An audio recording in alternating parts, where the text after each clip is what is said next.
L'école républicaine est dernière dans tous les classements internationaux, et cela sur l'ensemble des matières. Ce n'est pas par incompétence du corps enseignant, mais par une volonté politique d'imposer l'analphabétisation. Pourquoi l'école républicaine et maçonnique cherche sciemment à rendre nos enfants illettrés? Comment la maçonnerie prépare le terrain à l'éducation sexuelle, ou plutôt l'éducation pornographique à l'école? Comment par l'école l'inversion des valeurs s'impose sur l'ensemble de la société française? À ces questions répondra Farida Belgoul, enseignante. Vous êtes sur Géopolitique Profonde, générique.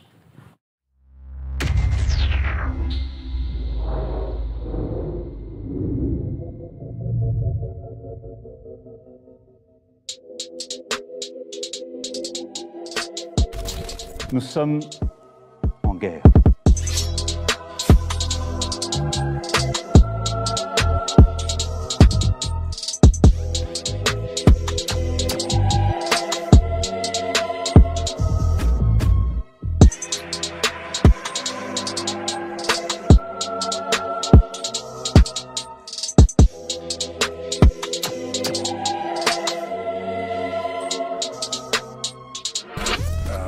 Il ne faut pas avoir peur.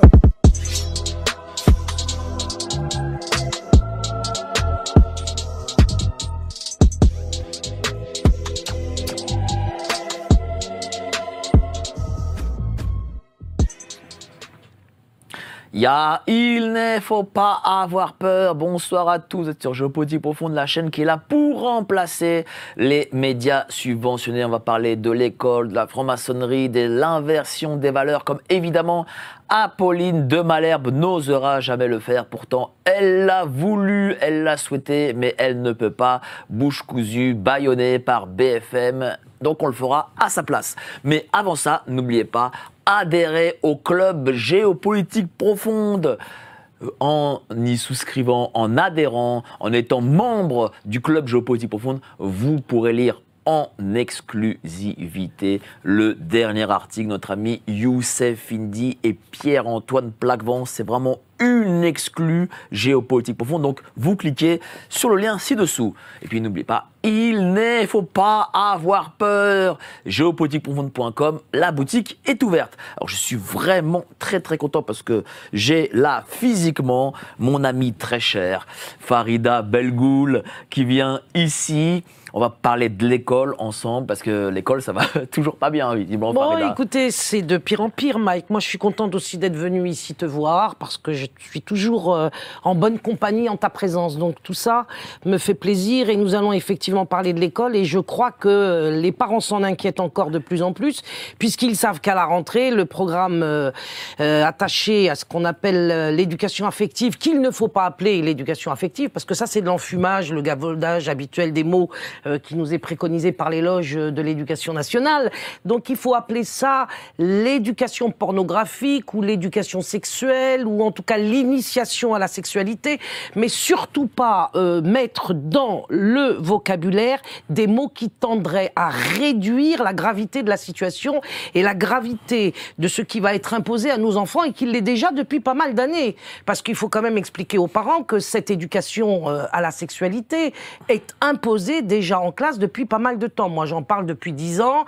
Les choses ne vont que s'aggravant. Les propos tenus en classe de plus en plus pornographiques et de plus en plus traumatiques. Voilà où nous en sommes. Déjà, la première des choses, c'est qu'on empêche dorénavant, pour que tous les enfants puissent suivre ces cours, on empêche les enfants de pouvoir faire cours à la maison, déjà. Déjà. Alors ça, c'est maintenant une loi mortifère qui date d'il y a 2 ans. Alors on est dans une république, parce que c'est la République qui fait le boulot.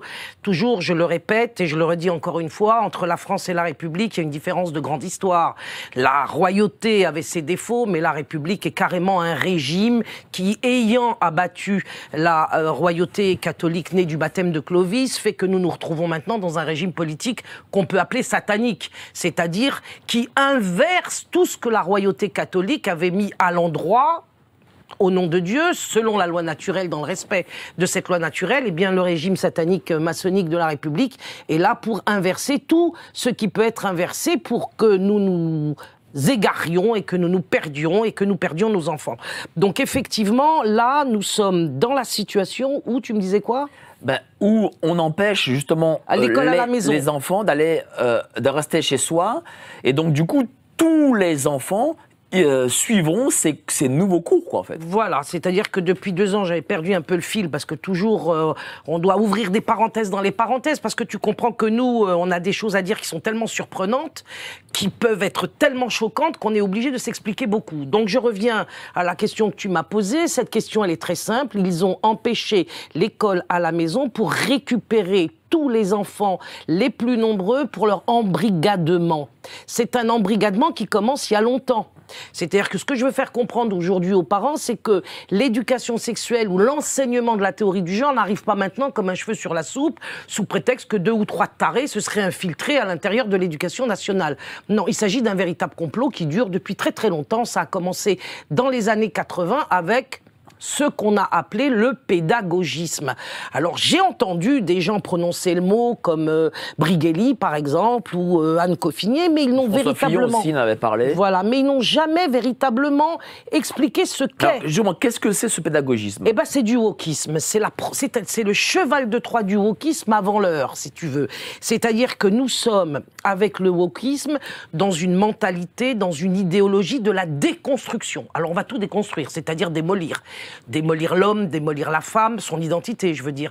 Démolir la complémentarité entre l'homme et la femme, démolir l'autorité du père, démolir les relations entre père et mère, faire en sorte que les enfants se révoltent contre les parents, démolir ce qui constitue aujourd'hui le socle de la civilisation, c'est la famille.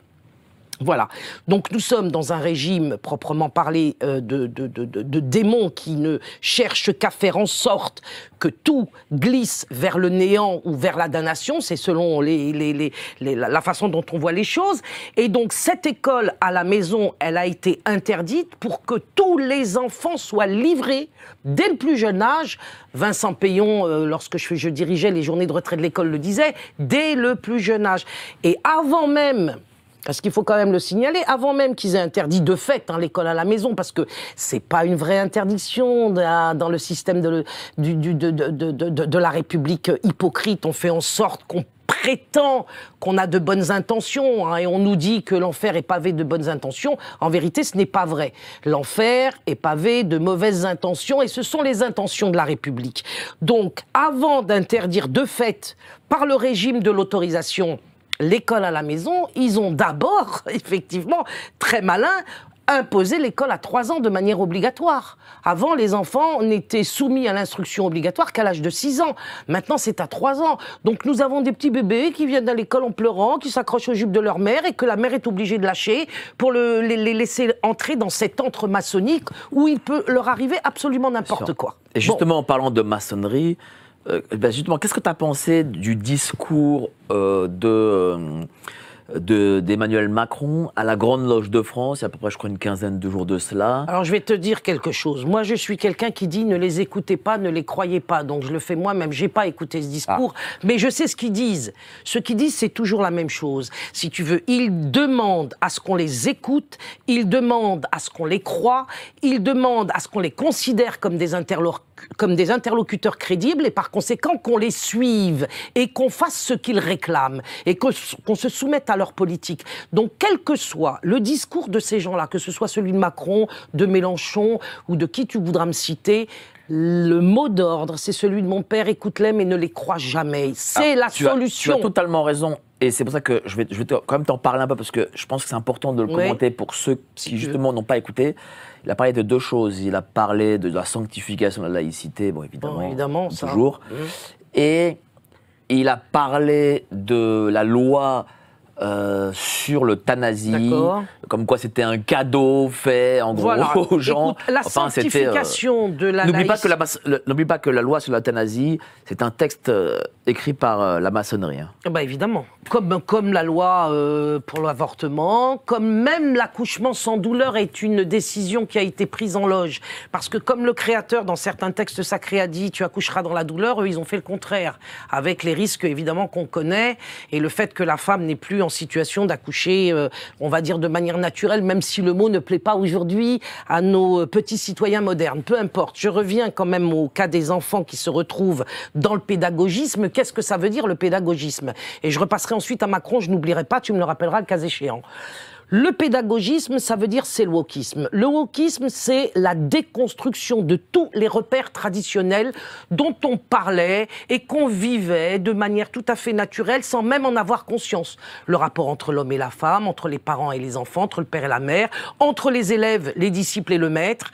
Tout ce qui permettait, si tu veux, de mettre en place une relation civilisationnelle qui rendait la vie possible avec ses hauts et ses bas, bien sûr, puisque le paradis n'étant pas sur terre, il y avait forcément des épreuves. Mais à l'égard de ces épreuves aussi, il y avait forcément une politique d'entraide entre les gens qui n'existe plus aujourd'hui. Le wokisme, c'est considérer que l'être humain est seul, isolé, et qu'il est le centre de son propre devenir, de sa propre existence, de son présent, et on le conduit, si tu veux, à vivre de ses ressentis. Alors on connaît la théorie du genre, tu es là, toi tranquille, et puis tu as le ressenti subi que tu n'es pas un homme mais une femme, et en avant tu vas aller te faire couper le machin. Donc on est dans une situation de destruction de tout ce qui constitue la vie naturelle. Moi j'appelle ça la vie normale. De toutes les normes naturelles dans lesquelles nous étions, ça n'existe plus. Et ce pédagogisme-là, c'est le wokisme appliqué à l'école. C'est-à-dire qu'il n'y a plus de leçons. Voilà, on déconstruit le cours magistral, on déconstruit la leçon explicative, explicite, on déconstruit toutes les matières comme grammaire, orthographe, calcul, parce qu'on ne veut plus les transmettre de maître à élève comme ça se faisait jusqu'à finalement les années 80 et peut-être même un peu avant, puisqu'ils sont beaucoup travaillés pour déconstruire tout cela. Déconstruire, c'est démolir la transmission des savoirs à l'école et mettre en place un parlement d'élèves qui sont animés par un maître d'école, par un professeur des écoles, qui n'a plus le rôle de transmetteur des savoirs. Donc l'enfant n'apprend plus, il s'exprime. Il devient démocrate à 6 ans et il va prendre la parole sur tous les sujets où il ne connaît rien du tout. C'est la grande phrase de Simone de Beauvoir concernant le wokisme. On ne naît pas femme, on le devient. Oui, mais moi je dirais on ne naît pas homosexuel, on le devient aussi. Et on ne naît pas forcément abruti, on le devient à l'école. Et on ne naît pas, etc. Il y a beaucoup de choses qu'on pourrait mettre en parallèle avec cette phrase ou appliquer cette phrase à beaucoup de domaines. Donc on nous fait croire que on ne naît pas femme, on le devient. Je pourrais dire aussi qu'on ne naît pas transgenre, on le devient. Donc par rapport aux programmes qui sont actuellement imposés aux enfants, cette question-là se pose, n'est-ce pas? Donc le pédagogisme, c'est faire entrer à l'école un programme de destruction qui est une idéologie et non pas une méthode d'enseignement. C'est le wokisme, c'est-à-dire, c'est le cheval de Troie du wokisme qui est entré à l'école par le pédagogisme. Dans les faits, comment ce pédagogisme se passe dans une classe d'école? Eh bien, tout simplement, si tu prends en CP, par exemple, eh bien, au lieu d'apprendre le code de la langue, qui est comme un code de la route, impossible à deviner, impossible à construire soi-même, eh bien, on va demander à l'enfant de deviner ce code de la langue. C'est-à-dire qu'on va lui demander, eh bien, E, A, U, et encore, on lui posera même pas la question. Parce que si on lui posait encore la question, il pourrait s'y pencher. Mais on va lui faire fréquenter des mots dans le texte, de manière globale, et c'est à lui de faire les déductions, les devinettes qui lui permettront, par exemple, de savoir que E-A-U se prononce O, ce qui est une opération quasiment impossible. C'est-à-dire qu'on met les élèves, les enfants, dès le plus jeune âge, dans une situation de chercheur à la Champollion. Ils doivent faire leurs propres recherches sans qu'on leur ait enseigné au préalable quoi que ce soit. Puisque dans le wokisme, donc dans le pédagogisme, transmettre des connaissances de maître à élève, c'est une oppression, c'est une violence oppressive qui est imposée à l'enfant. Donc nous, on se retrouve à l'école, et je l'ai été à l'Éducation nationale pendant 25 ans, dans une situation où en tant qu'enseignant, on n'a pas le droit d'enseigner. On a juste le droit d'animer. On n'a pas le droit d'instruire. On doit rééduquer les enfants en prenant la place de leurs parents et en mettant les parents en dehors de l'école. Moi, aujourd'hui, j'ai une école en ligne où je fais en sorte que les parents participent parce que nous avons besoin, par rapport aux enfants d'aujourd'hui, pour véritablement les instruire selon le code, selon les méthodes d'autrefois, nous avons besoin de la collaboration des parents. Et ça marche bien dans la mesure où, quand vous avez de vrais maîtres, ce qui est notre cas, et lorsque vous avez des parents protecteurs qui veulent que les enfants s'en sortent sur le plan intellectuel, on arrive à des résultats absolument extraordinaires. Maintenant, sur Macron. Tu me dis la sacralisation de la laïcité. Mais il n'a rien dit de nouveau. Cette sacralisation de la laïcité, on la vit depuis 1905. Je vais te dire même une chose, on la vit depuis la chute du roi Louis XVI. Puisqu'on a décidé que la République, c'était un président qui n'était pas de droit divin, mais élu par un prétendu peuple souverain. On a remplacé l'unité du roi par la multiplicité qui n'a en fait aucun pouvoir. Derrière cette multiplicité du peuple souverain, il y a évidemment des gens qui se cachent et qui sont en très petit nombre, qui sont d'ailleurs organisés de manière très hiérarchisée et qui commandent tout cela. On dira que je pense que le monde est un théâtre de marionnettes, en grande partie oui. Ceci étant dit, je sais par ailleurs qu'au-dessus de tout ce théâtre, il y a quand même la divine providence qui en dernière instance décide de tout et améliorera tout. Mais il nous faut quand même, nous, au stade où nous nous trouvons en tant que parents, en tant que résistants, si on se définit comme tel, prendre nos responsabilités et agir. Donc il nous faut d'abord comprendre, alerter comme tu le fais, mais aussi agir. Et si nous n'agissons pas, nous sommes des hypocrites. Et aujourd'hui, malheureusement, que ce soit chez les croyants musulmans, chrétiens et chez les agnostiques, auxquels je m'adresse aussi quand même, eh bien, nous n'avons pas d'action, nous n'avons que des personnes faibles qui ont peur. Justement, chère Farida, il y a déjà une petite dizaine ou quinzaine de jours de cela, la loi sur l'euthanasie a été votée à l'Assemblée nationale. Bon, j'ai filmé une petite manifestation devant l'Assemblée nationale qu'il y avait contre cette loi. Bon, bah, il y avait 10-15 personnes et je n'entends pas les évêques ou les prêtres en parler. Et j'y même pas davantage. Tu vois, et donc du coup, il n'y a pas eu d'action contre cette loi que je dirais satanique, si je puis dire. On peut le dire, oui. Si tu veux, ce qui se passe, c'est que quand il arrive à l'Assemblée une loi qui va être votée par tout le monde, il faut bien être clair. Là, il n'y a plus de dissension politique, il n'y a plus de familles politiques divergentes. Ils sont tous comme coquins et quoi, comme coquins et chats, ou je sais pas quoi, comment on dit. Bref, en tout cas, ils sont tous copains, en tout cas, pour copains et coquins. Copains et coquins. Merci, c'est cette expression que je cherchais. Ils sont tous comme copains et coquins pour faire passer la loi. Alors moi, je pense qu'ils se répartissent un peu les rôles, qu'il leur faut quand même mettre en avant une petite opposition qui dira non, mais en vérité, ils ont fait les comptes avant et ça va passer. Mais quand on en arrive à ce stade de l'Assemblée nationale, il faut savoir que les jeux sont faits déjà depuis longtemps. Tu comprends? Parce que avant qu'on en arrive là, il y a eu l'affaire Vincent Lambert. Et il n'y a pas eu que l'affaire Vincent Lambert. L'affaire Vincent Lambert, c'est celle qui a été le plus médiatisée. Toutes les autres sont passées à l'as. C'est un peu comme le pédagogisme. Quand on est arrivé à la loi d'orientation pour le faire passer officiellement dans les textes de l'éducation nationale, elle était déjà mise en œuvre dans les faits. Et les professeurs n'ont pas dit « Ah non, nous, on fera jamais ça.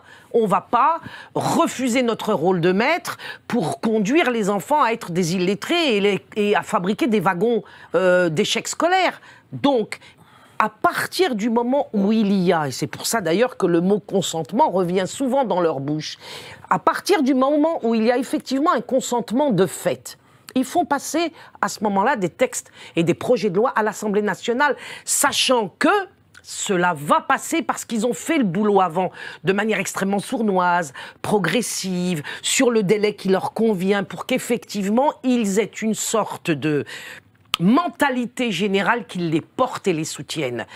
Et le problème qui se pose aujourd'hui, c'est qu'il n'y a pas d'autorité spirituelle, parce que je ne vois qu'une autorité spirituelle qui serait en mesure d'empêcher ce genre de... C'est pas de la dérive, parce que ce genre de stratégie diabolique, il n'y a que des autorités spirituelles et, de fait, que ce soit au niveau des chrétiens comme au niveau des musulmans qui représentent quand même maintenant quelque chose en France, eh bien il n'y a pas de résistance. Les imams de la République, comme je les appelle, sont complètement couchés devant les différentes politiques de la République, et il en est de même de nos prêtres catholiques, qu'ils soient conciliaires ou tradis d'ailleurs, je ne vois pas beaucoup de différence, puisqu'il n'y a pas d'empêchement, il n'y a pas aujourd'hui de verrou à proprement parler en France pour remettre en cause la République, parce qu'ils sont tous républicains, figure-toi.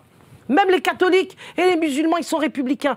Alors que la République s'est donnée pour ennemi, pour premier ennemi, la religion, qu'elle soit catholique ou islamique. La République laïque ne veut pas de la religion chrétienne ou musulmane.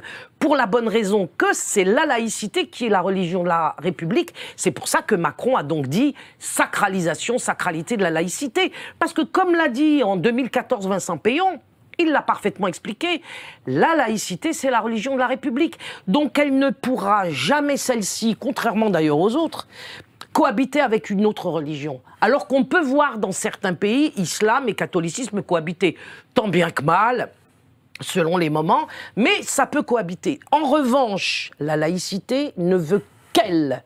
Et par conséquent, elle est portée au nu, et cette laïcité n'est rien d'autre que la religion inversée, de celle que tu connais, de celle que je connais, et qui prétend, et qui propose, et qui préconise, on ne tuera point la vie innocente.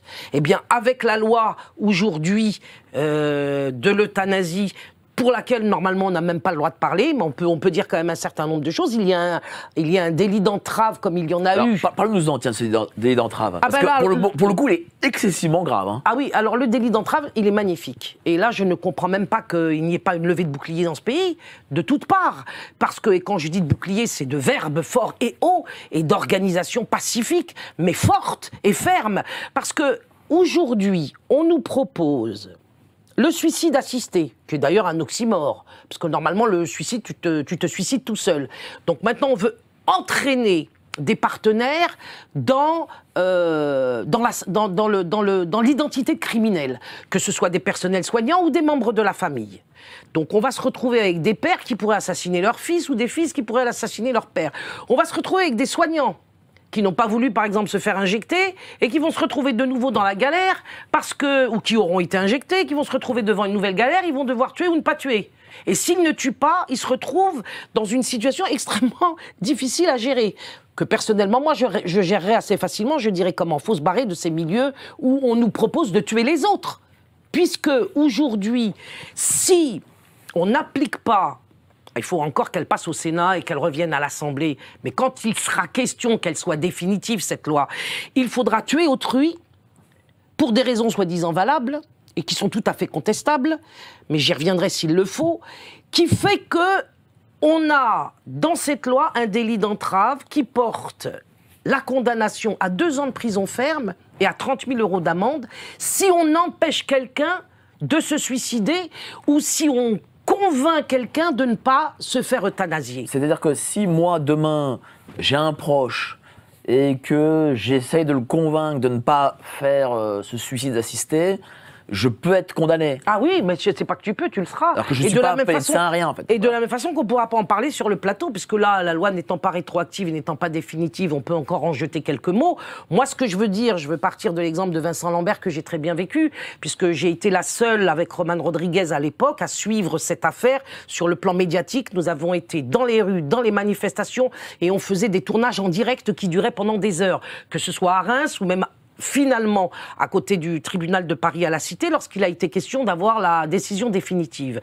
Eh bien, dans l'affaire Vincent Lambert, une fois de plus, les catholiques sont restés entre eux, ce qui a été encore une erreur comme pour la Manif pour tous, c'est l'entre-soi permanent des populations bourgeoises, libérales, catholiques, qui n'ont toujours pas compris qu'il faut faire forcément des alliances. Quand on dit une alliance, ça ne veut pas dire qu'on est obligé de changer de religion, devenir musulman par exemple, ou forcément d'aimer les Arabes, comme dirait mon voisin de palier, mais il faut comprendre quel est l'ennemi aujourd'hui qui nous attaque tous ensemble. Est-ce que oui ou non nous sommes dans la même galère? Est-ce qu'ils vont euthanasier que les catholiques? Est-ce qu'ils ne vont pas euthanasier tout le monde? Évidemment que non. Parce que souvent, certains vont se dire, oui, mais mariage pour tous, euthanasie, c'est pas pour nous. Si, c'est pour tout le monde. Le mariage pour tous, ça a été pour tout le monde. Pourquoi? C'est pour tout le monde. Je vais te le dire pourquoi. C'est très simple. Le mariage pour tous a été pour tout le monde pour la bonne raison qu'aujourd'hui, tous les gosses en pâtissent dans les programmes scolaires. Parce que c'est le mariage pour tous qui a fait entrer dans les programmes la théorie du genre, la sexualisation des enfants, l'éducation sexuelle à la pornographie. C'est l'ouverture de la boîte de Pandore. Ben évidemment. Donc, et en plus, maintenant, quand on se marie à la mairie, on se marie dans le cadre du mariage pour tous. Et on nous interdit de faire un mariage religieux hors mairie, qui n'est jamais reconnu d'ailleurs par les autorités. Mais quand on va à la mairie aujourd'hui, ce n'est plus le mariage civil, c'est le mariage pour tous auquel nous consentons. Donc c'est quand même pas rien quand on n'a pas envie d'être entraîné sur cette pente-là vis-à-vis de sa foi ou de ses convictions personnelles. Voilà. Et puis donc à ces populations catholiques qui ne veulent pas faire ces ah oui, alors ces alliances. Vincent Lambert. Est-ce que derrière il y a aussi des populations musulmanes qui pourraient faire l'alliance? De ce que je sais, pour une grande part de musulmans, oui, ils seraient capables de faire l'alliance, ils l'ont montré. Pas tous, évidemment, parce qu'on a des secteurs aussi qui sont particulièrement braqués, bornés, voire même abrutis. Mais globalement, je pense qu'il y aurait beaucoup plus, parce que moi, je les fréquente tous les jours dans le cadre de mon école en ligne, il y a beaucoup plus de musulmans qui s'allieraient avec les catholiques qu'on en trouve évidemment, chez les catholiques, avec la même disposition. Malheureusement, donc aujourd'hui, pour revenir à l'affaire Lambert, comme pour le mariage pour tous, ça a été l'entre-soi, et à la limite, pourquoi pas, mais ça a été un entre-soi, si tu veux, un peu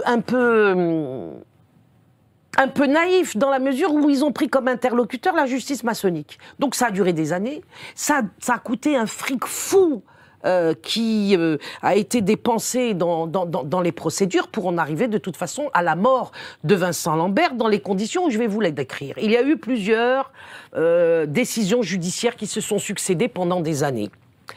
Finalement, à la fin de cette histoire, on ment toujours pendant tout le parcours de Vincent Lambert vers la mort, puisque c'est de ce parcours-là dont je vais parler.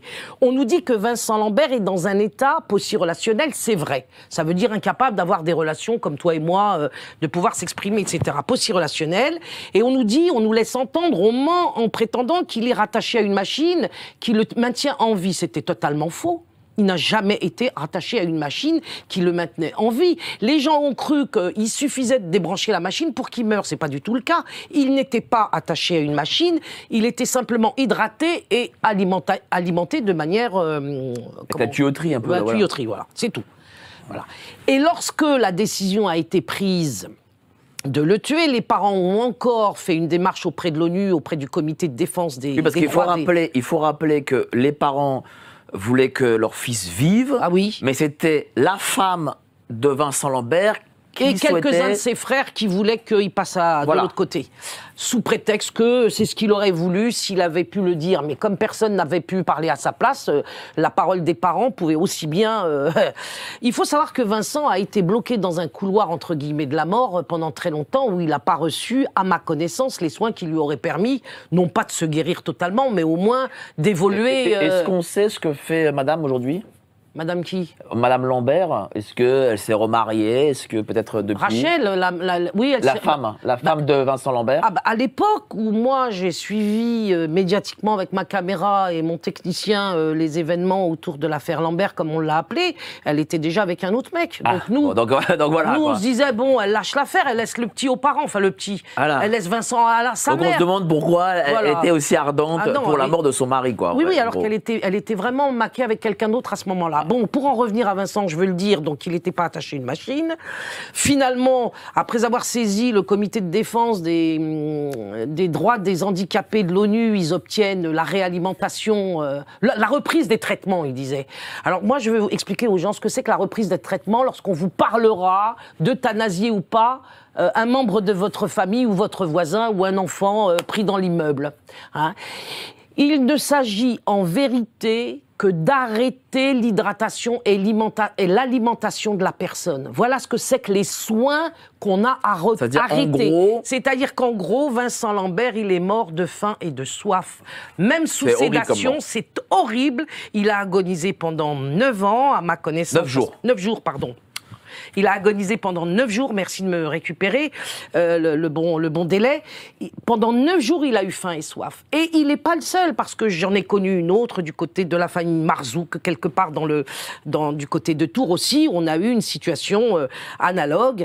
Et nous allons connaître de plus en plus de cas où on nous dira que pour des raisons qui sont dues à des souffrances intolérables ou à une dépression paroxystique ou à la maladie d'Alzheimer, parce que petit à petit, évidemment, ce cancer de suicide assisté, d'euthanasie va se répandre, eh bien, on fera crever les gens les uns après les autres. Et il y en a, je crois, des milliers, si ce n'est 1 million ou 2 en vue, qui vont subir par sédation une mort atroce de faim et de soif.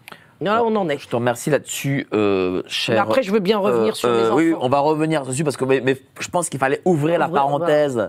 Et donc moi, je dis que c'est honteux ce silence aujourd'hui sur cette question du combat qui devrait être mené, parce que faut quand même que je dise quelque chose là-dessus. On est obligé, Mike, c'est complètement délirant, hein, d'argumenter, de se battre, de démontrer l'inanité d'un projet de loi qu'on pourrait tout simplement empêcher en disant une seule chose: si nous étions dans une société saine. Dieu interdit le suicide, Dieu interdit la mise à mort des innocents. Point barre. À la limite, une fois qu'on a posé le 6e commandement du décalogue, c'est terminé, il n'y a pas de discussion. Foutez le camp avec vos opérations, mais on n'en est plus là. On en est que je doive, moi, toi et quelques autres, malgré tout, il y en a d'autres, galérer, notamment Nicolas Bouvier qui a fait une émission là-dessus, galérer pour expliquer qu'on ne peut pas tuer son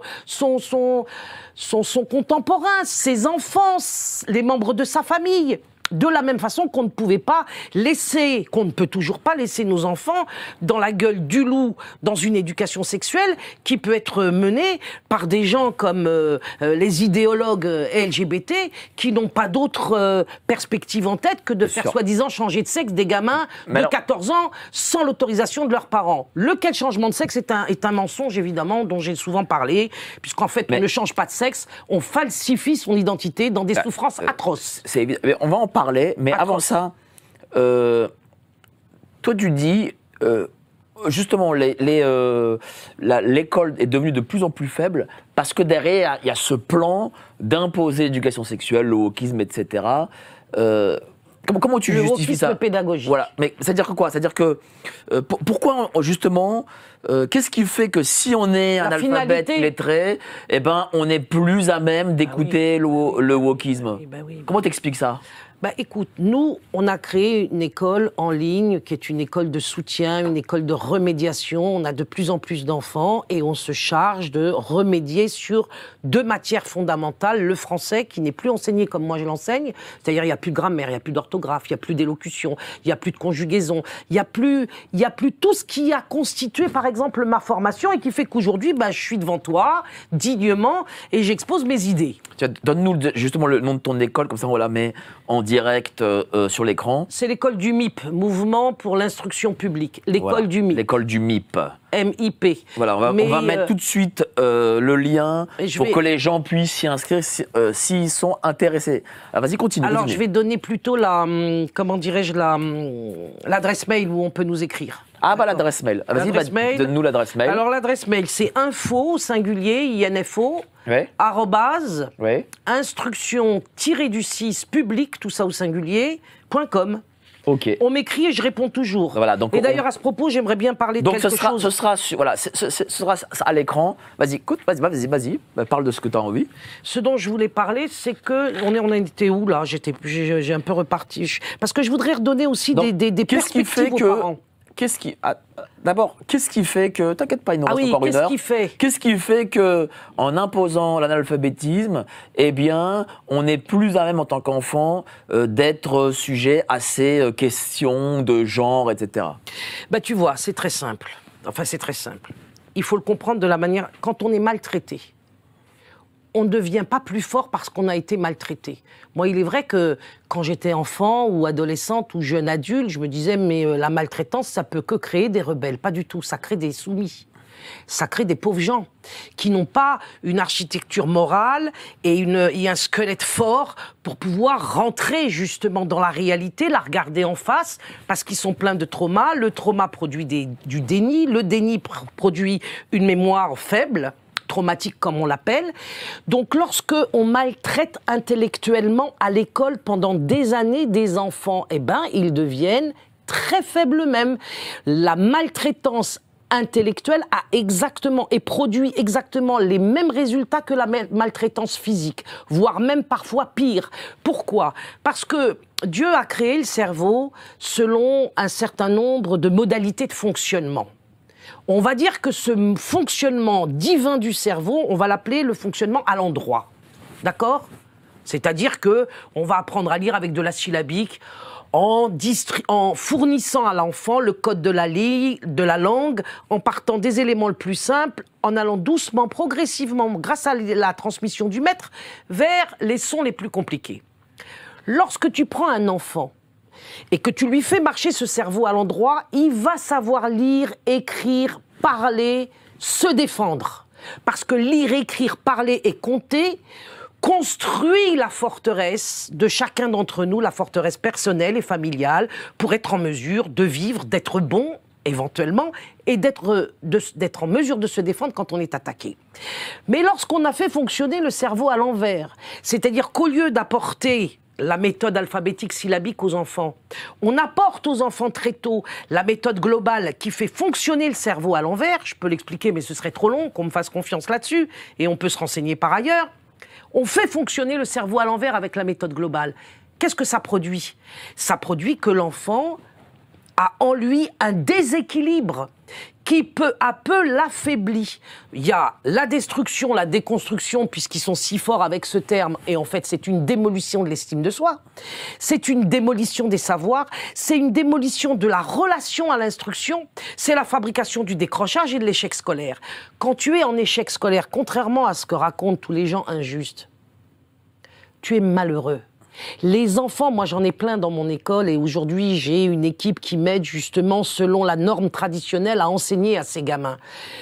On les voit tous aimer s'instruire. Et ils étaient partis de difficultés considérables. Et ils sont fiers de pouvoir lire, écrire, comprendre une règle de grammaire et l'appliquer, et prendre la parole en faisant des phrases complètes et en faisant des démonstrations pour expliquer leurs réponses, ce qu'on obtient au bout de 2 ou 3 ans maintenant de fonctionnement de cette école. Tous les enfants que nous avons pris en charge, Rodriguez et moi-même, et que maintenant d'autres personnes, 3 ou moins, sont venus s'associer à notre travail grâce à Dieu, eh bien, tous les enfants et tous les parents en témoigneront, parce que moi je vais faire des émissions avec eux bientôt, l'enfant aime apprendre. Ce n'est pas vrai que même l'enfant d'aujourd'hui moderne, sur les écrans, il n'aime pas apprendre. Il aime apprendre, mais quand on ne lui apprend rien, il va forcément dériver vers tous les maux de la société, en particulier l'accrochage aux écrans, qui le conduira à être un otage de la République. Ce que tu dis, en gros, c'est un peu comme dans la fameuse novlangue de 1984, où l'auteur dit que lorsqu'on n'a pas les mots de vocabulaire, eh bien on ne peut pas... On ne peut pas penser. Et on ne peut pas se rebeller contre un système. Non. Donc là, c'est pareil. Si on est analphabète, illettré, qu'on n'a pas les acquis intellectuels, on devient forcément soumis à un système, un pouvoir, un régime, etc. Voilà. Et alors, il faut savoir aussi que l'éducation sexuelle, l'éducation à la pornographie, l'initiation à la pratique sexuelle, parce que les gamins maintenant, quand tu leur apprends la fellation et le reste, ils vont forcément les mettre en œuvre dans leur vie. Eh bien, a eu besoin de la fabrication de l'illettrisme pour pouvoir s'imposer à l'école. Sans le pédagogisme, il n'y aurait pas d'éducation sexuelle à l'école. Et ça, je suis la seule à le dire et je le déplore. C'est pas Sophie Audugé qui le raconte, puisque elle, ce que je trouve absolument scandaleux de sa part et aussi de la part des mamans louves, c'est qu'elle prétend combattre l'éducation sexuelle à l'école alors qu'en fait, elle met une limite d'âge à partir de laquelle ce serait possible de le faire. C'est-à-dire que pour SOS Éducation et les mamans louves, par exemple, et je le déplore vivement, et j'appelle les parents à ouvrir les yeux sur ces 2 organisations, ces 2 associations, c'est que ce sont 2 associations qui vous disent qu'à partir de 12 ans, l'enfant est à même, est capable, est mûr, est susceptible de recevoir cette éducation sexuelle. Mais les mamans louves, c'est pas que pour les questions de crise sanitaire Non, moi je les ai connues à ce niveau-là, mais je savais pas qu'elles faisaient d'autres choses que la crise sanitaire en fait. Elles font aussi l'éducation sexuelle avec... oui. Elles s'occupent aussi de rassembler des témoignages qui montrent qu'en effet cette éducation sexuelle a déjà lieu avant même la rentrée qui vient. Mais elles ne sont pas, si tu veux... C'est-à-dire que ces gens valident l'éducation sexuelle, mais à partir de 12 ans. Voilà. D'accord. Tu vois, c'est un peu comme il y en a un, là, je ne dirais pas son nom pour pas être méchante, mais il y a un type qui nous dit, qui propose actuellement une pétition qui s'appellerait l'euthanasie sans limite. Mais qu'est-ce que c'est que cette histoire?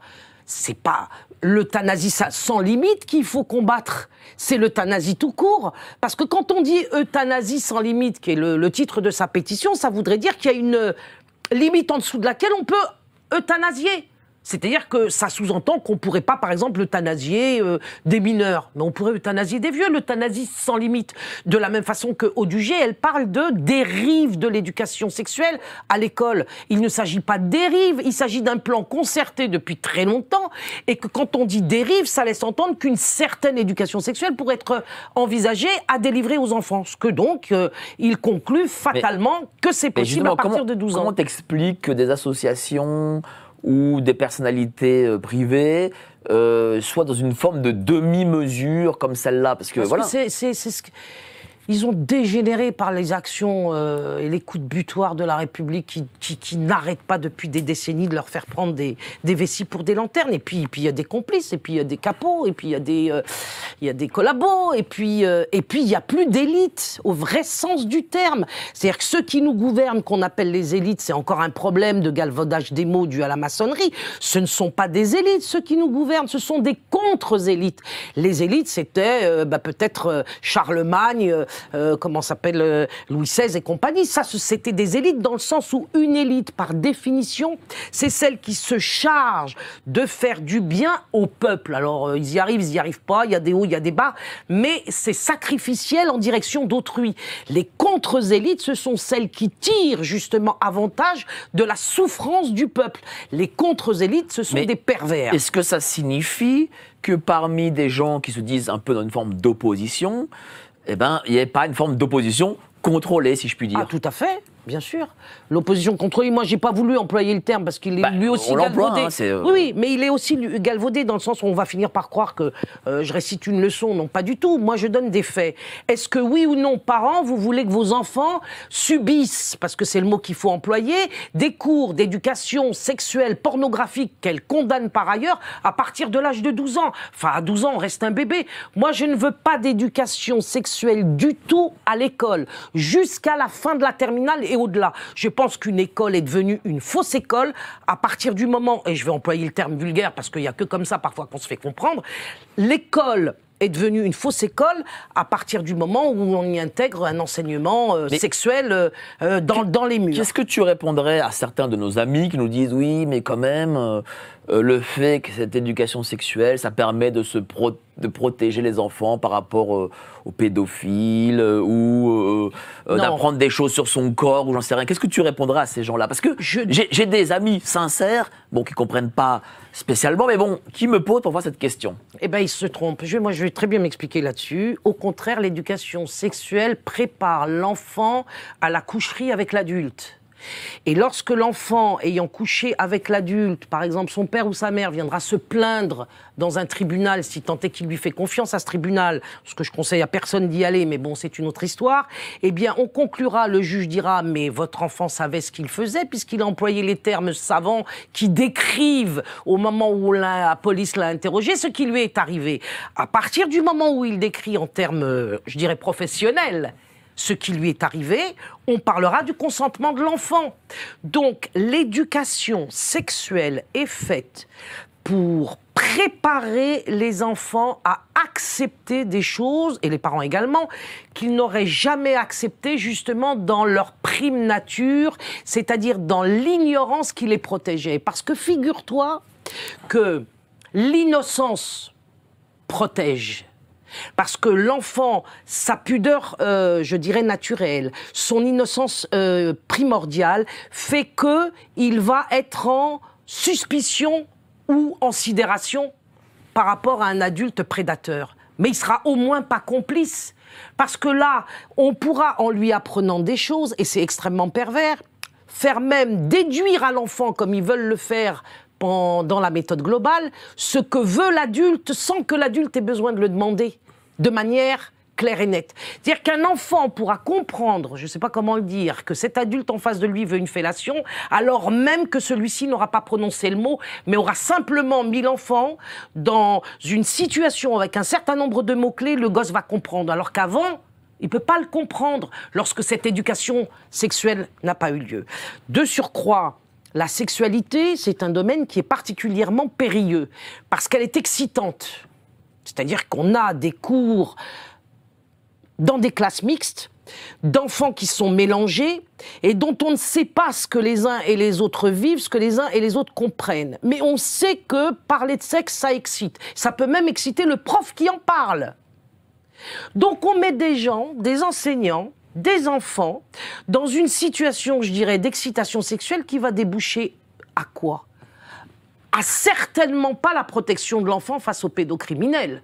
Moi, je dirais, ça va surtout déboucher sur une consommation sexuelle effrénée qui peut démarrer d'ailleurs entre les enfants, et ça se fait de plus en plus, et qui peut évidemment toucher les rives de la vie des adultes, et donc la pédocriminalité. Quand on sait... Parce que ça, c'est terrible, j'ai vu ton émission récemment sur la...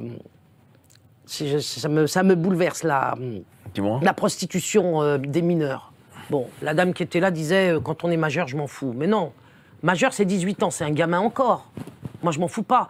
Des adolescents, comme elle l'a décrit, je conseille d'ailleurs à tes auditeurs d'aller voir cette émission qui était très bien, qui explique comment des enfants aujourd'hui se prostituent pour de l'argent et pour un mode de vie qui les conduit à crever. Est-ce que l'éducation sexuelle qu'ils ont forcément reçue, puisqu'elle existe déjà depuis au moins une décennie, les a empêchés d'aller se prostituer ? Moi, je dirais que ça les a poussés à le faire. Parce qu'on leur a montré, si tu veux, des possibilités qui ont pu être ensuite utilisées par des Macs pour les faire, pour les attirer dans un tuyau où on leur a expliqué qu'ils pouvaient monnayer ce genre de pratiques. Bah, tu as totalement raison. Et d'ailleurs, donc ça n'empêche pas, pardon, je veux être catégorique, l'éducation sexuelle permet la fornication entre enfants avec des adultes et ouvre la porte à la prostitution. Voilà. Et tu as totalement raison. Et notre journaliste Sarah Frick va bientôt aussi nous a envoyé déjà son deuxième reportage qui va bientôt passer très vite sur justement la prostitution des enfants. Et elle a un témoignage, évidemment sous couvert d'anonymat, d'un jeune de 15 ans qui est escorte. Et c'est fou, hein. Bon, en tout cas, on va revenir en seconde partie d'émission, mais avant ça, les petites annonces. Nous sommes en guerre. L'euro numérique arrive à grands pas. Dans moins de 5 ans, vous pourrez dire au revoir à vos libertés. Les élites prévoient de contrôler toutes vos transactions, de restreindre vos libertés de mouvement et même instaurer un revenu universel catastrophique pour votre épargne. Géopolitique Profonde a travaillé pendant 9 mois sur une solution confidentielle pour ne pas subir ce futur dystopique. Cliquez sur le premier lien en description pour le découvrir. Ne laissez pas l'oligarchie vous enfermer dans le communisme 2.0. Merci à vous d'être toujours plus nombreux en soirée pour nos émissions en direct. N'oubliez pas, adhérer à la lettre de Géopolitique Profonde. Vous cliquez sur le lien ci-dessous et vous deviendrez membre comme l'ensemble de nos auteurs. Sylvain Ferreira, Andy Boussuglia, Thibaut Kerlazin, Youssef Indy, Pierre-Antoine Plaquevent, Laurent Ozon et tous les autres.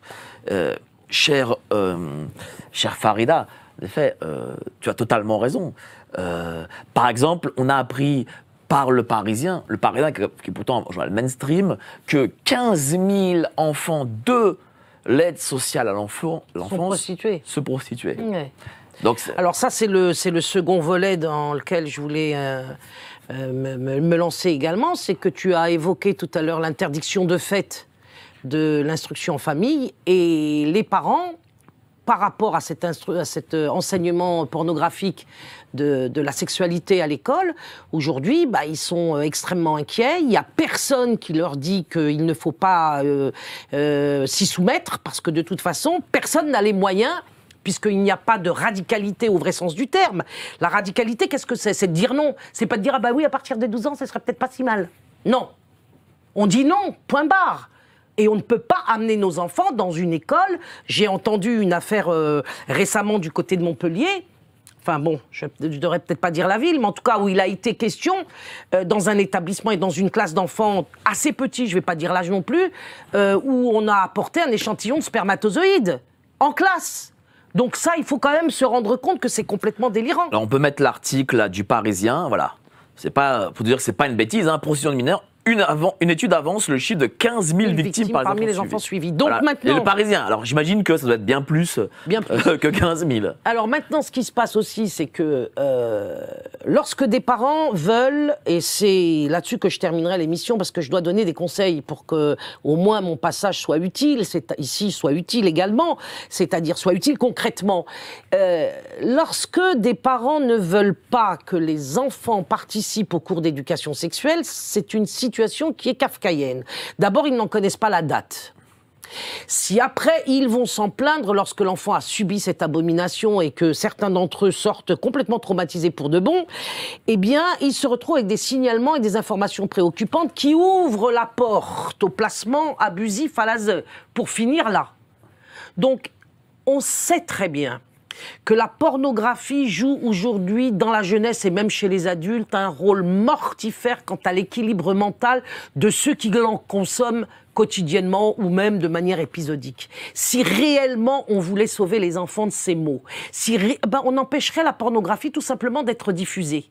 Tu vois, et c'est pas compliqué, parce qu'ils veulent interdire qu'on s'habille d'une certaine façon, ils nous empêchent d'aller faire l'école à la maison, ils ne veulent pas ils veulent nous imposer une euthanasie dont ils sont capables de nous imposer absolument tout ce qu'ils veulent. Et force est de constater que ce que nous voulons, nous, ils se déclarent ne pas être en mesure de pouvoir le faire. Tu vois ? C'est-à-dire que la pornographie sur Internet, lorsque tu parles à ces contre-élites, elles te répondent qu'il n'est pas possible de l'empêcher, d'en empêcher la diffusion. Et justement, toi, tu donnes encore des cours à des adolescents. Est-ce que, j'imagine qu'ils ont dû voir de la pornographie, qu'est-ce que eux te disent sur ces questions-là ? Comment ils jugent ça ? Enfin, si tu en parles, là, bien sûr. Non, moi, j'en parle pas avec les enfants, mais je demande aux parents d'être extrêmement attentifs et d'essayer d'aborder ces questions pour savoir ce qu'ils ont vu et entendu à l'école. Donc, c'est surtout avec les parents que j'en parle, puisque dans mon école de remédiation en ligne, si tu veux, on a une réunion mensuelle où on met tout sur la table et on essaye de s'entraider, moi d'apporter mon expertise et de connaître justement les situations. Et qu'est-ce qu'ils te disent, ces parents ? Eh bien, ce qu'ils disent, c'est ce dont je viens de te dire, c'est que premièrement, le proviseur, quand on va le voir, ou le directeur de l'école, prétend qu'il ne peut rien faire contre les cours d'éducation sexuelle, que ça fait partie... Mais est-ce que ces enfants, quand tu parles avec ces parents, parce que... tu veux dire comment réagissent les gosses ? Voilà, comment réagissent ? Est-ce qu'ils sont plus agressifs ? Comment ça se passe ? Parce qu'on remarque que parmi nos jeunes, il y a de plus en plus de violence, d'agressivité. Je pense que derrière ça, il y a le fait de l'école, il y a le fait de la méthode globale, il y a le fait de ce pédagogisme qui crée aussi, j'imagine, violence, agressivité, mal-être, etc.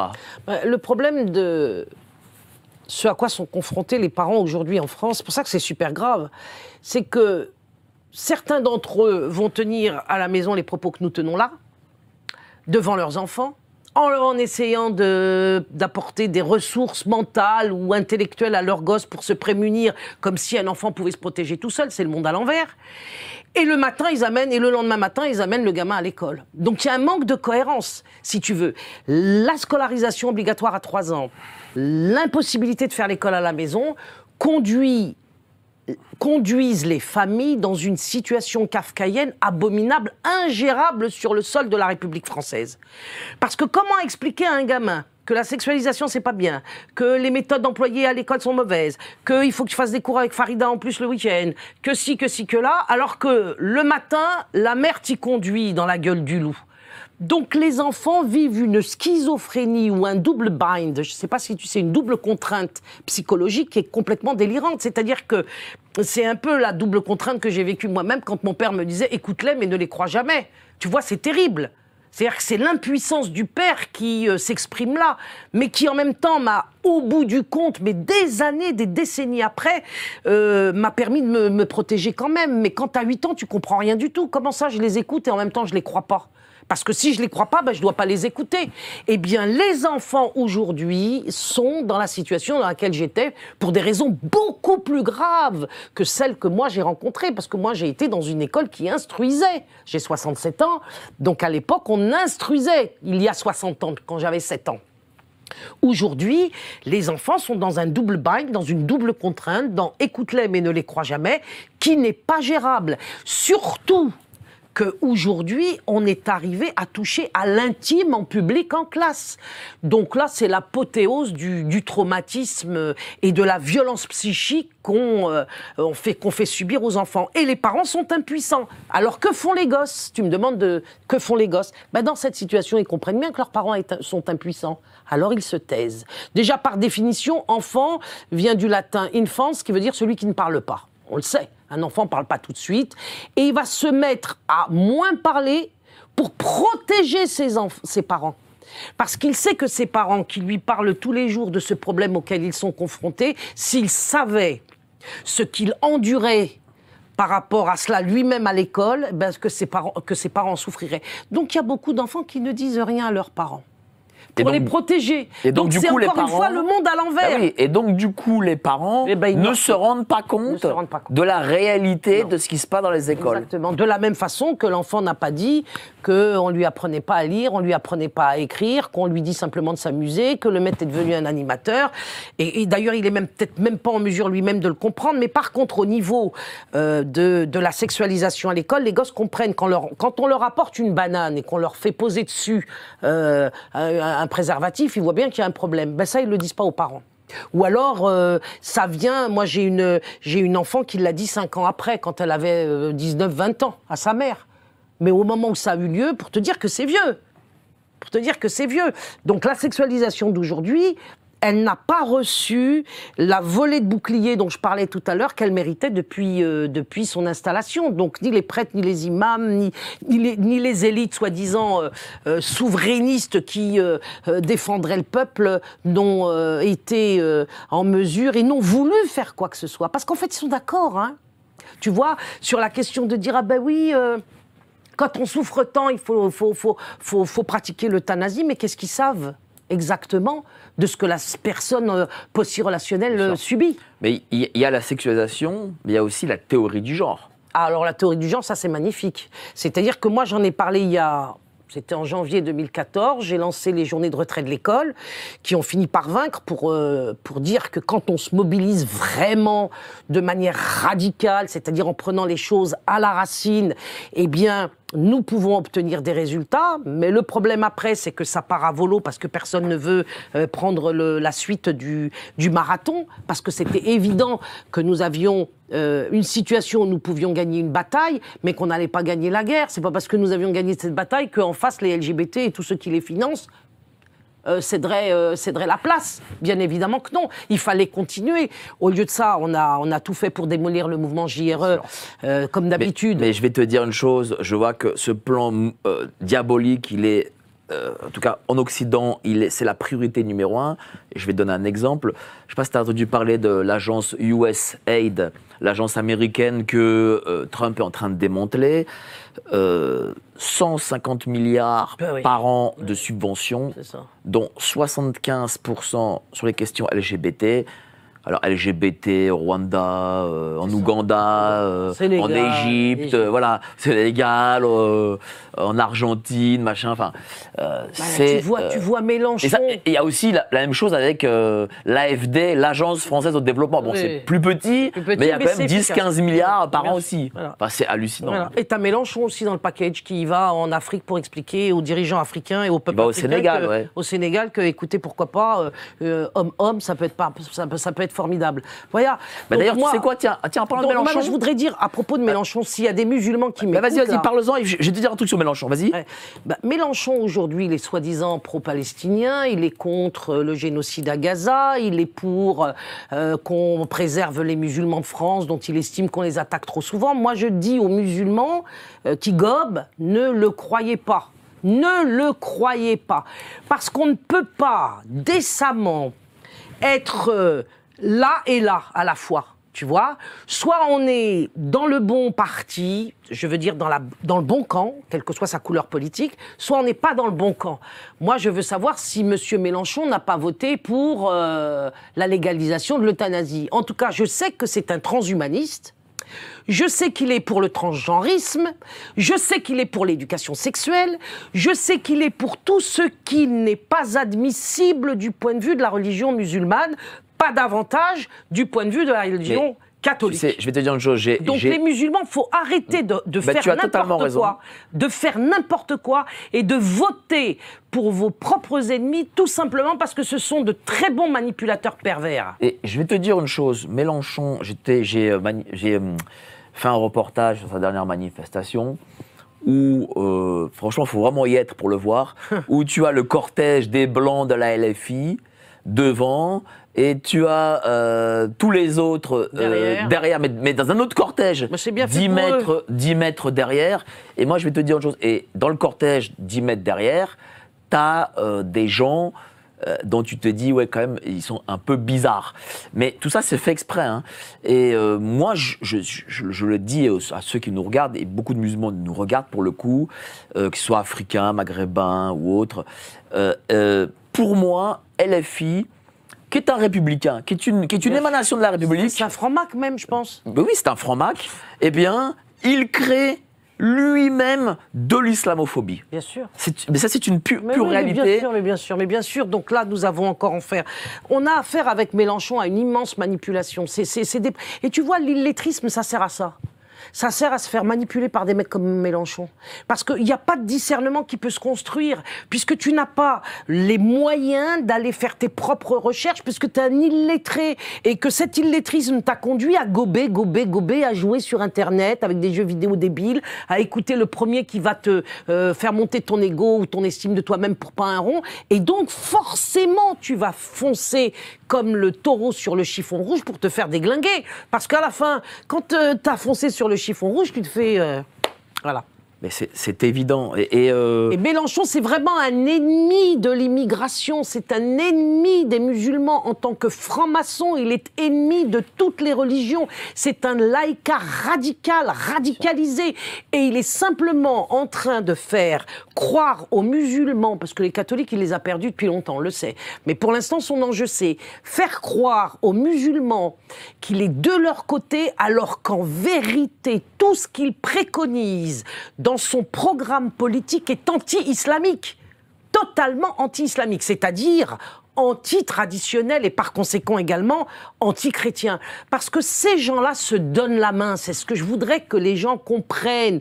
Écoutez-les, mais ne les croyez jamais. Moi, je dirais maintenant mieux que mon père, ne les croyez jamais, ne les écoutez plus. Parce que quand vous les écoutez, finalement, vous finissez par les croire.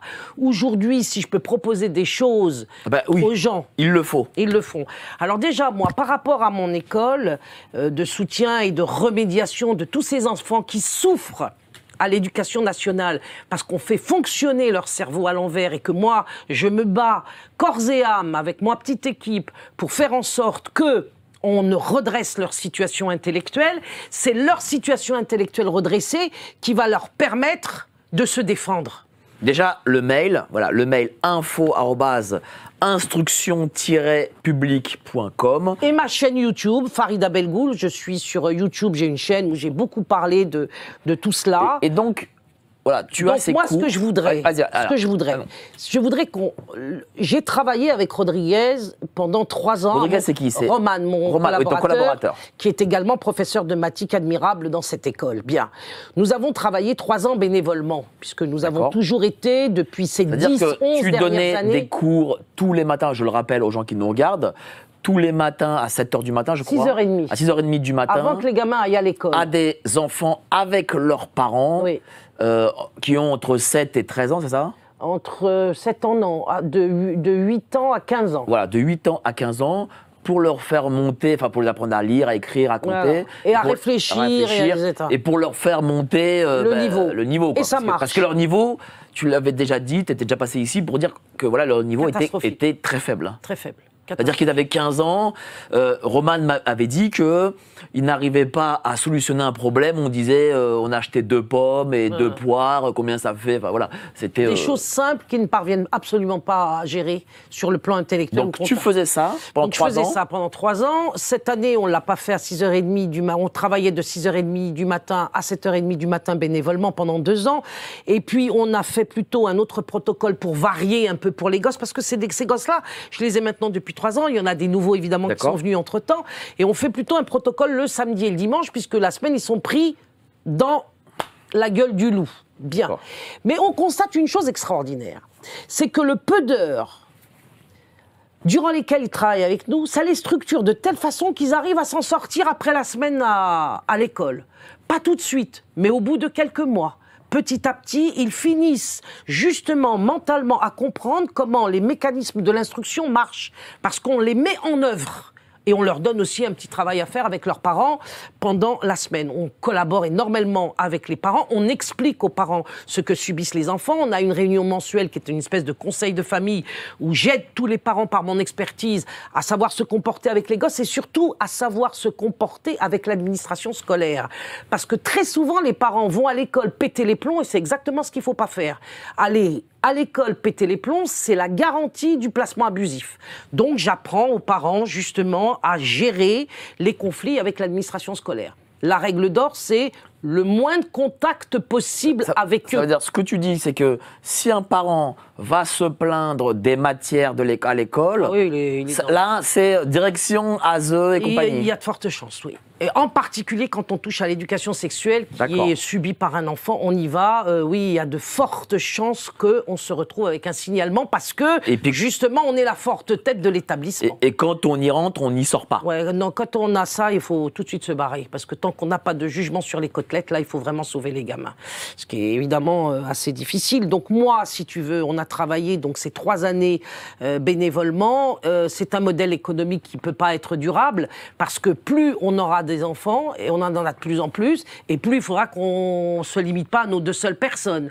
Or, nous devons et nous avons recruté des gens qu'il faut payer. Bien sûr. Voilà. Et lorsque il faut payer des gens, il faut faire payer les enfants et leurs familles. Mais moi, je ne veux pas, si tu veux, appliquer des tarifs de malade à des gens qui sont, la plupart du temps, issus de couches populaires qui sont quand même assez défavorisées, ce qui montre que là aussi, on veut réussir au vrai sens du terme. C'est-à-dire qu'on veut savoir lire, écrire et compter et avoir l'honneur d'avoir un bon métier ultérieurement. Tu vois, on nous dit que les parents, ils en ont rien à foutre, que les gosses veulent rien foutre, etc. C'est pas vrai. Donc, je fais payer cette école maintenant pour payer des enseignants 80 € par mois. Et j'ai parfois des enfants qui peuvent même pas cela parce que quand ils sont plusieurs dans une famille, ils peuvent pas payer les 80 balles par enfant. Tu vois, on en est là. Donc moi, je vais lancer un fonds de bourse scolaire parce que je ne veux pas empêcher des enfants qui n'ont pas d'argent d'étudier avec nous. Donc actuellement, nous les prenons gratuitement toujours, ceux qui ne peuvent pas payer, mais ça nous fait un modèle économique qui n'est pas viable. Donc j'ai eu l'idée avec mon acolyte Roman Rodriguez et les 2-3 enseignants avec lesquels maintenant je travaille de faire un appel à dons pour ouvrir un fonds de bourse scolaire qui permettra aux familles qui ne peuvent pas payer d'être aidées. Et comme nous n'avons pas de subvention et qu'il n'est pas question qu'on en réclame, parce que nous tenons à notre liberté de manœuvre, parce que dès qu'on réclamera des subventions, de toute façon, moi je suis grillé, j'ai été révoqué de l'éducation nationale, ils vont pas me filer maintenant du pognon pour aller apprendre à lire et à écrire à des gamins qu'ils ont foutus à la rue. Ça, c'est sûr et certain. Donc, je souhaiterais vraiment qu'on m'écrive à info@instruction-public-du-6 public QUE à la fin.com pour qu'on nous fasse des petits dons, je ne demande pas grand-chose, mais qui serviront de bourse scolaire pour permettre de payer l'instruction de ces enfants le week-end qui sera affectée à des salaires, à des enseignants qui travaillent avec nous. Ça, c'est la première chose. La deuxième chose que je veux dire, c'est que les parents, aujourd'hui, vous devez travailler en direction de vos enfants en leur permettant de ne pas croire ce qui se raconte à l'école. La première chose, c'est que je vous invite à reconstruire tout ce qui est déconstruit par l'école. Parce que ce sont les champions de la déconstruction, devenez des champions de la reconstruction. La première chose qui me semble qu'il faut faire, c'est reconstruire le lien quand il est un peu cassé, avec le Créateur de toutes choses. Ça, c'est très important. Que les enfants entendent parler de Dieu, je vous jure que ça aide beaucoup. Ça aide énormément. Parlez-en comme vous le voulez, mais parlez-leur de Dieu. Montrez-leur qu'il est présent et qu'il est agissant. Et qu'il peut être, quand il le décide pour soi, tout puissant. Il faut prier, il faut invoquer, il faut supplier. Moi, j'ai fait une pétition un jour adressée au Seigneur, parce que je préfère faire une pétition à Dieu qu'à Emmanuel Macron et ses ministres, ce que je trouve parfaitement ridicule. Surtout que dans une époque où on veut mettre en place l'antéchrist, voilà. Il vaut mieux parler à Dieu, ça voilà. c'est sûr. Ça, c'est la première chose. Donc, que Dieu soit présent dans la maison, dans le foyer. Je pense qu'il faut aussi travailler, quand c'est possible, parce que ce n'est pas toujours, il faut reconstruire le lien de complémentarité entre l'homme et la femme.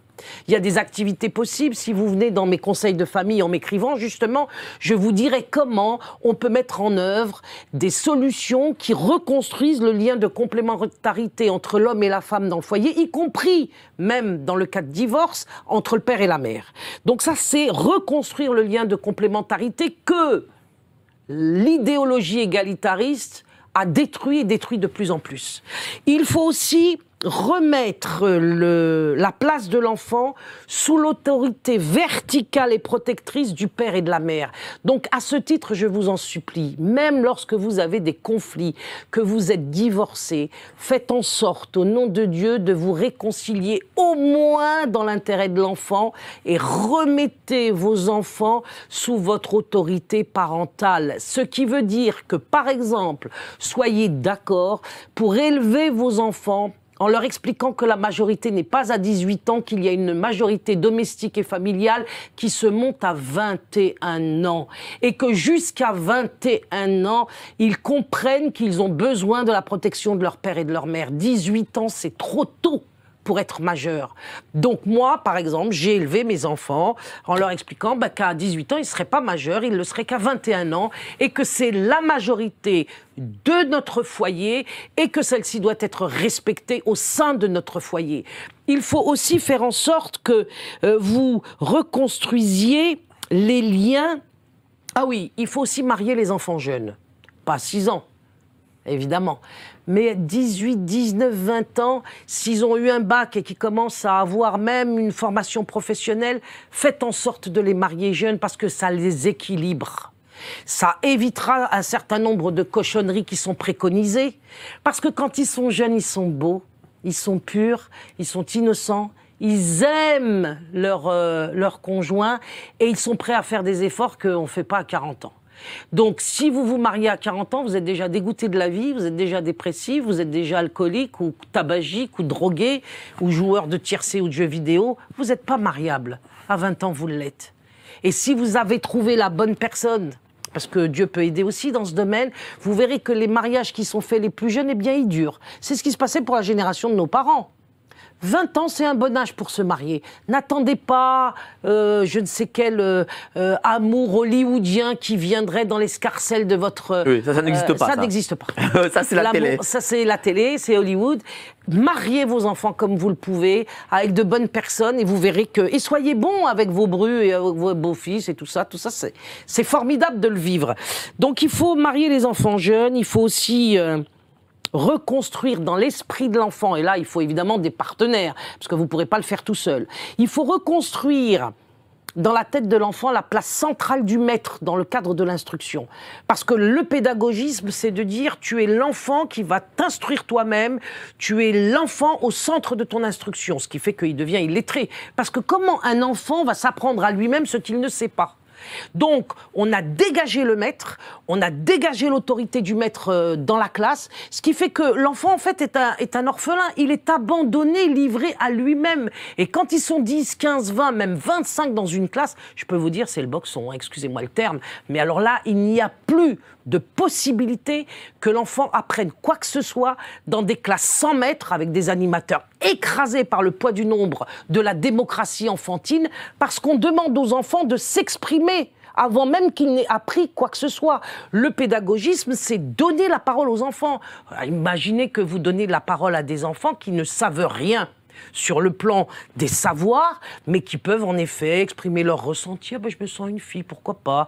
Ah ben tiens, aujourd'hui je me taperais bien ceci ou cela. Ah ben les jeux vidéo, ben moi ça me repose. C'est du n'importe quoi. Il faut qu'on redonne un cadre à l'enfant, et l'enfant aime être placé dans un cadre protecteur où il apprend quelque chose au centre duquel se trouve un maître savant et bienveillant au bon sens du terme. Parce que dans les écoles alternatives, il y a une fausse bienveillance qui permet encore à l'enfant de faire n'importe quoi et on le laisse tout seul. Oui, par exemple, les Montessori, toutes ces écoles-là.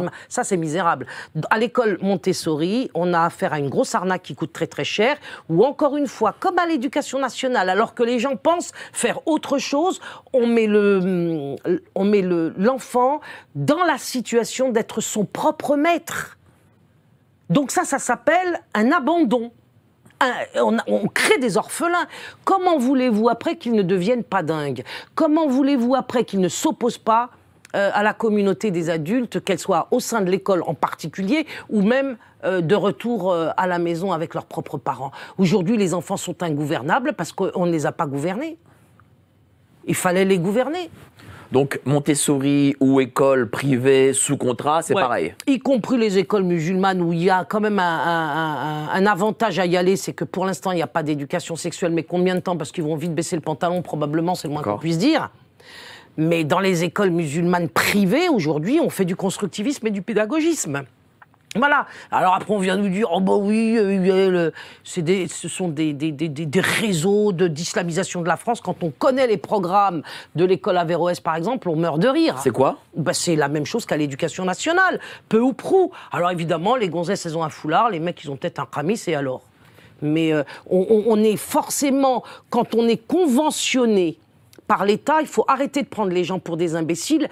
Quand on est conventionné... Et puis de toute façon, les frères musulmans, c'est qui? Il faudrait déjà vous rendre compte qu'ils sont très républicains, ces gens-là aussi. Est-ce que c'est une sorte de franc-mac un peu? Un peu, oui, on peut le dire. Je ne vais pas trop me mettre tout le monde à dos, mais oui, on peut le dire. Ouais, ils en sont.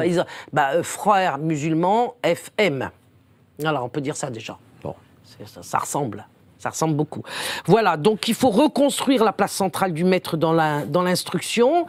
Et pour cela, il faut se mettre à 2 ou 3 familles qui soient équilibrées. Et qui tentent, mais ça il faut me contacter dans les conseils de famille en m'écrivant à l'adresse que j'ai donnée, pour qu'on monte des petits collectifs d'instruction où le maître aura été choisi dans la famille et aura une place centrale et sera validé par les parents, mais aussi par les enfants. Parce que pourquoi les enfants font ce que l'école leur demande? C'est parce que l'enfant n'aime pas être marginalisé. Moi, je me souviens, mes enfants n'aimaient pas que je sois pas comme tout le monde. Eh bien, tous les enfants du monde ne veulent pas des parents qui seraient différents de tout le monde. Donc, il faut institutionnaliser la parole des parents. La seule façon de l'institutionnaliser, c'est-à-dire ne pas faire croire à l'enfant que vous êtes seul à penser ce que vous pensez, mais qu'il y en a d'autres, et que par conséquent, vous n'êtes pas folle ni fou, c'est d'être plusieurs parents ensemble. Et ça, c'est difficile. Il faut passer par moi pour que je donne quelques petites recettes de fonctionnement. Mais que dire aussi à ces parents qui parfois viennent nous voir et nous disent « Oui, mais vous comprenez, je travaille, ma femme travaille... Alors, il faut que les femmes arrêtent de travailler. C'est clair, net et précis. Moi, je l'ai dit aux mamans qui me confient leurs enfants le week-end. Elles sont présentes, elles voient ce que je fais, elles se forment avec nous. Pourquoi les parents sont présents pendant les cours? Parce que je compte aussi former les parents en même temps que les enfants. Puisque l'école, aujourd'hui, est un ogre qui les dévore entre 6 et 8 heures par jour. Et on accuse les parents de laisser aller chez leurs enfants un comportement, par exemple, délictuel. Or, les enfants appartiennent beaucoup plus à l'école de la République aujourd'hui qu'ils ne fréquentent leurs parents. C'est à l'école qu'ils deviennent des délinquants. C'est à l'école qu'ils deviennent des illettrés. C'est à l'école qu'ils deviennent des obsédés sexuels. Et j'en passe. Voilà, et des voleurs et des escrocs et des drogués, tout ce qu'on veut, et des prostituées. Il n'y a pas qu'à l'ASE, il n'y a pas que l'ASE qui produit dans ces couloirs mortifères la prostitution, à l'école aussi. À l'école aussi. Hein, parce qu'on ne veut pas que les filles portent des jupes longues, mais on veut bien qu'elles arrivent avec des shorts à race que vous imaginez. Donc, il y a un moment donné, je dis aux parents, ouvrez les yeux. Et mettez-vous à 2 ou 3 familles, plus ce serait considérable à gérer, des petits comités. Vous pouvez toujours venir vers moi ou alors être en mesure vous-même d'y réfléchir. Mais agissez et surtout ne prenez pas l'éducation nationale et ses agents comme interlocuteurs. Ne vous faites pas connaître comme opposants à leur programme scolaire. Parce que pour l'instant, vous serez seul face à l'État, puisqu'il n'y a pas d'élite en France qui pourra organiser un mouvement de masse conséquent pour empêcher justement que la résistance des parents n'aboutisse à des placements abusifs. Donc, travaillez discrètement, mais toujours en faveur des enfants. Et puis, moi je dis qu'il faut quitter les villes. Il faut que la mère, quand c'est possible, parce que des fois c'est possible, hein. Des fois il y a des bonnes femmes qui travaillent, elles pourraient ne pas travailler. Parce que le gars, il est quand même là, il assure quand même, c'est un bon père quand même. Bon, il n'a pas que des défauts, les mecs, ils n'ont pas que des défauts. Hein. Quand on a déjà un bonhomme qui vient, qui ramène la paye, bon, bah, c'est déjà ça. Donc moi, je dis que quand on a ça, il faut le savoir l'apprécier. Et je pense qu'on peut arrêter de travailler ou prendre un quart de temps si on veut absolument aller voir dehors comment ça se passe. Mais dehors, comment ça se passe, on le voit, c'est des mains au cul de la part des collègues ou des patrons. Donc franchement, à la maison, c'est mieux. Et puis si vous étiez à la maison, vous pouvez aussi avoir l'imagination de mettre en œuvre des activités également enrichissantes pour la mère. C'est pas parce qu'on est une femme au foyer qu'on s'emmerde forcément au travers d'une routine qui n'est pas épanouissante. Moi, j'ai été de nombreuses années à la maison. J'ai su m'occuper, la preuve. La preuve. J'ai lu, j'ai appris plein de choses, j'ai fait des choses avec mes enfants et d'autres enfants. Donc, et je pense que si vous quittez les villes, c'est bien. Il faut dire aussi une chose, ce sera le travail des parents. Si vous aimez vos enfants et si vous voulez qu'ils réussissent, enfin qu'ils aient une vie équilibrée, saine, ce sera votre job, parce que si vous externalisez ça à l'État, à l'Éducation nationale, à l'administration, c'est mort. C'est fini quoi. C'est fini. Il faut le dire. Il faut dire les choses. Je veux dire, les femmes n'ont pas souffert 9 mois et l'accouchement, etc. pour que leurs enfants finissent dans un dépotoir ou dans un carton. Oui, absolument, absolument. Tout à fait d'accord avec toi. Je suis très contente d'être à ton émission parce que moi, on est en phase et ça, vraiment, les parents apprécient ce que nous sommes en train de vous dire. Et moi, je vous dis, et Dieu sait que j'ai travaillé dans ma vie, donc je sais ce que ça veut dire d'être une femme qui travaille. Je vous jure que si c'était à refaire, parce que si j'étais dans la situation où vous êtes aujourd'hui, ou plutôt où sont les enfants aujourd'hui, avec un mari qui me rapporte une paye, je peux te dire un truc, je ne travaillerais pas. Et il y a des femmes, sur mes conseils, qui l'ont fait, elles se sont considérablement épanouies et elles ont quand même pu sauver les gosses. D'abord parce que ça a empêché les gamins d'aller bouffer à la cantine les produits qu'on connaît, et au moins ça faisait une pause dans la journée, parce qu'il faut savoir aujourd'hui qu'il y a des enfants qui partent à 8h, qui reviennent à 6h. Donc, qui est la mère de ces enfants ? Si en plus, elle déboule à 7h30, flinguée par le boulot et les transports en commun. Qui est la mère ? Eh ben, la mère s'appelle l'éducation nationale. Qui est l'éducation nationale ? C'est l'État. Qui est l'État ? C'est la République maçonnique. Donc il faut choisir. Si vous voulez que Marianne, la républicaine, au sein nu, se serve de vos enfants comme chair à canon à tout point de vue, eh bien, en effet, continuez de travailler. Après, il y a le problème des familles qu'on dit être monoparentales. Alors là, évidemment, on ne peut pas en parler ici parce que il faut traiter le sujet au cas par cas. Il y a encore des solutions. Il y a encore des solutions parce que Dieu donne toujours des solutions à ceux qui en veulent. Et quelles sont les autres solutions, du coup ? Par rapport à la mère, il faut que les parents arrêtent de considérer une autre priorité que celle qui consiste à reconstruire leur famille, parce que toutes les familles, et je l'affirme, aujourd'hui sont déglinguées. Toutes les familles. On ne va pas parler des exceptions qui confirment la règle, c'est ce qui me permet de dire toutes les familles sont déglinguées.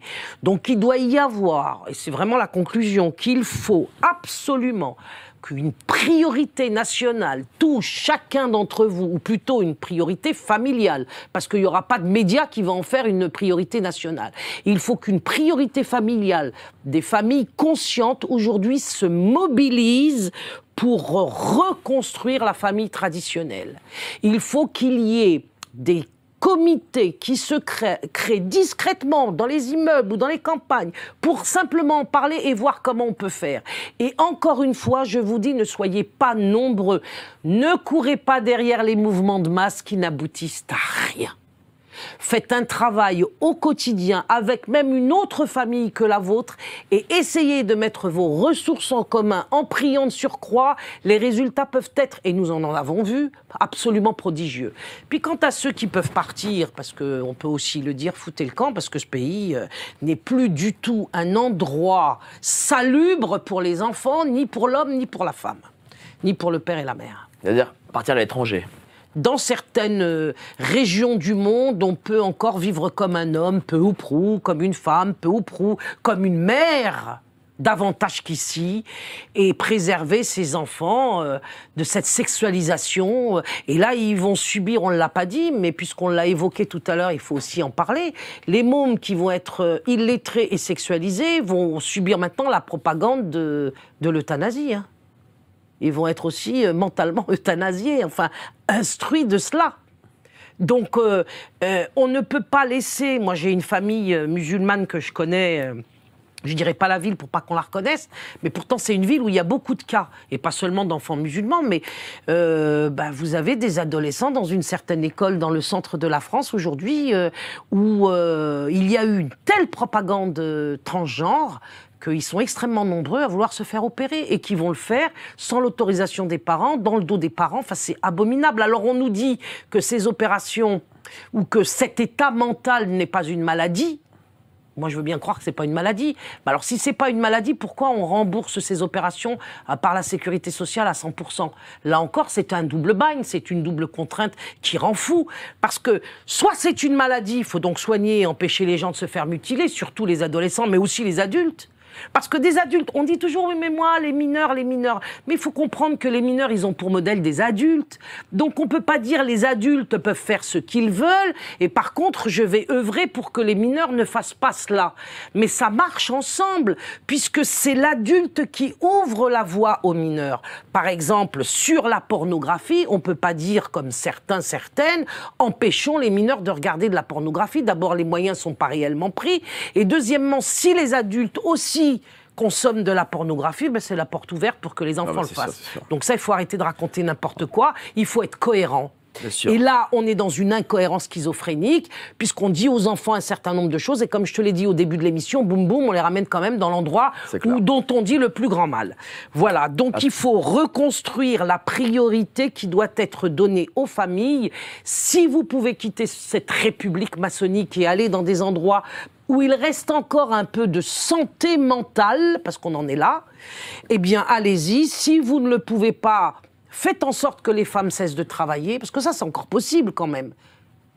Vendez votre pavillon machin et allez vivre ailleurs que dans une ville qui coûte cher. Il y en a des coins en France où on peut survivre avec un revenu relativement modeste, parce que votre retraite, c'est vos enfants. Hein. Faut bien le comprendre. Hein. Ce ne sera pas l'État. L'État, il vous prépare une piqûre. Et pas... surtout la génération qui a aujourd'hui 35, 45 ans, ça c'est la retraite, c'est foutu. Hein. Ah, il y a des chances. Ouais, voilà. Il y a des chances, et s'ils n'ont pas d'enfants qu'ils auront protégés, qu'ils auront choyés, qu'ils auront bien éduqués, qu'ils auront bien instruits, ils se retrouveront dans les EHPAD où on sait comment on termine. En tout cas, merci à toi, chère Farida. Pour contacter Farida, voilà, info@instruction-public.com. Tu réponds à tous les mails. Ah, tout le temps. Voilà. Donc, allez-y, contactez-la. Voilà. À part ce projet, tu as d'autres projets peut-être encore Je développe effectivement. Non, mais j'en parlerai plus tard parce que ce sera une deuxième émission. Je vais probablement créer une maison d'édition qui se chargera, et je suis la première intéressée à le faire évidemment, à écrire des histoires pour enfants, à publier, je l'ai déjà fait, j'ai déjà publié il y a 10 ans un livre qui s'appelle Papa porte un pantalon et Maman porte une robe, pour répondre... Transgressif ça. Non, mais je répondais au bouquin Papa porte une jupe, ouais. Et donc j'ai écrit une jolie petite histoire qui a été illustrée par... Où est-ce qu'on peut la trouver ? Il faut m'écrire aussi. Écrivez-lui. Voilà. Donc, la chaîne YouTube Farida Belgoul, évidemment. La chaîne YouTube Farida Belgoul. Et puis, le projet, c'est ça. C'est que je considère que les enfants doivent maintenant avoir des livres de lecture qui les protègent des idéologies délirantes. Bien sûr. Merci à vous. En tout cas, merci à toi, chère Farida. Merci. Je le dis, je le répète, c'est vous qui élèverez vos enfants. C'est vous qui réussirez dans l'éducation de vos enfants. C'est pas quelqu'un d'autre. Donc, voilà, malheureusement, heureusement, en tout cas, En tout cas, c'est comme ça. C'est comme ça. Ça ne peut pas se faire autrement. Merci à vous d'avoir été si nombreux. Je te remercie encore, Farida. Et évidemment, tu es toujours ici la bienvenue. Merci. N'oubliez pas, adhérez au club Géopolitique Profonde. Vous cliquez sur le lien ci-dessous. 7 jours d'essai gratuits. Vous serez membre avec les Sylvain Ferreira, Youssef Indy, Pierre-Antoine Claquevent. Non, c'est Pierre ou pas? Je ne sais même plus. Je rappelle plus. C'est Paul, je crois. Ouais, c'est possible, ouais. Thibaut Kerlerzin. Putain, je le connais très bien. Je le connais très bien, j'ai plus son nom là d'un coup. C'est des choses qui arrivent. T'as vu, je commence à devenir vieux. Attention au Rivotril. Hein. Ouais, attention, peut-être que je suis éligible. Pierre-Antoine, voilà, Pierre-Antoine, merci la technique. Voilà, vous cliquez sur le lien ci-dessous, 7 jours d'essai gratuits. Allez, on se voit à la prochaine. Allez, salut, ciao.